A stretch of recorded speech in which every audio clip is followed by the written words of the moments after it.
আসসালামু আলাইকুম। কাশ্মীর যাকে বলা হয় পৃথিবীর ভূস্বর্গ, আজ সেই ভূস্বর্গই বিশ্বের সবচেয়ে সামরিকায়িত অঞ্চল। স্বাধীনতা নাকি দমন? রাষ্ট্রের কণ্ঠে নয়, আজ আমরা শুনবো কাশ্মীরিদের কণ্ঠে তাদের লড়াইয়ের গল্প। বইটির নাম কাশ্মীর ও আজাদির লড়াই, লেখক আলতাফ পারভেজ। এই বইটি কোনো রোমান্টিক কাশ্মীর ট্যুর গাইড না, এটি মাত্র 96 পৃষ্ঠার ছোট্ট বই, কিন্তু প্রতিটি পৃষ্ঠায় চাপা পড়ে থাকা ইতিহাসের হাহাকার আছে। লেখক 42টি প্যারার মাধ্যমে বইটিকে সাজিয়েছেন। প্রতিটি প্যারায় এক একটি আলাদা দৃষ্টিভঙ্গি, ঘটনা বা বিশ্লেষণ। বইটি পড়তে গেলে মনে হবে আপনি কোনো দীর্ঘ ইতিহাসের ক্লাসে বসে নেই, বরং প্রতিটি প্যারাগ্রাফ যেন একটি আলাদা দরজা, যেখান দিয়ে ঢুকলে আপনি কাশ্মীরের বাস্তবতাকে অনুভব করতে পারবেন। এই বইয়ের বিশেষ দিক হলো এটি শুধু ভারত পাকিস্তান টানাপোড়েন নিয়ে না, এখানে আলোচনা হয়েছে কাশ্মীরি আজাদি গোষ্ঠীগুলোর কথা। কেউ ভারত থেকে আলাদা স্বাধীন রাষ্ট্র চায়, কেউ পাকিস্তানের সাথে সংযুক্ত হতে চায়, আবার কেউ শুধু চায় আত্মমর্যাদা আর শান্তিপূর্ণ স্বশাসন। লেখক দেখিয়েছেন কিভাবে রাজনৈতিক দল, ছাত্র সংগঠন, অস্ত্রধারী গোষ্ঠী, এমনকি সাধারণ জনগণও আজাদি শব্দটাকে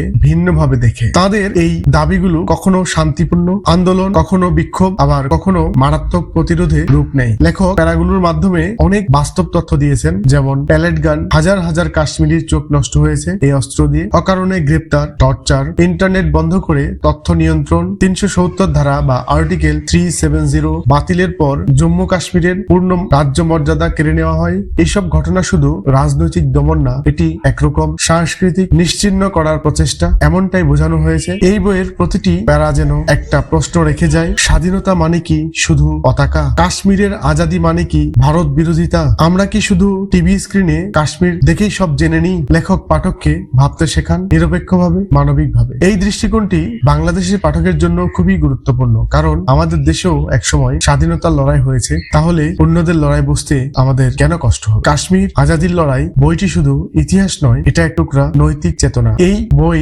আপনাকে শেখাবে কিভাবে দমন পীড়নের মধ্যেও মানুষের আশা বেঁচে থাকে, কিভাবে একটা জাতি বারবার ভেঙে পড়েও আবার মাথা তুলে দাঁড়াতে চায়। আপনি কি কখনো আজাদি শব্দটা কাশ্মীরি চোখে দেখেছেন? এই বই পড়ে থাকলে নিচে কমেন্টে জানান, আর ভিডিওটি ভালো লাগলে লাইক দিবেন এবং শেয়ার করতে ভুলবেন না। আর পাশে থাকুন, কারণ আমরা বলবো সেই সব গল্প যেগুলো কেউ বলতে চায় না। তথ্যের দখলে নয়, সত্যের পাশে থাকাটাই আমাদের কর্তব্য। ধন্যবাদ।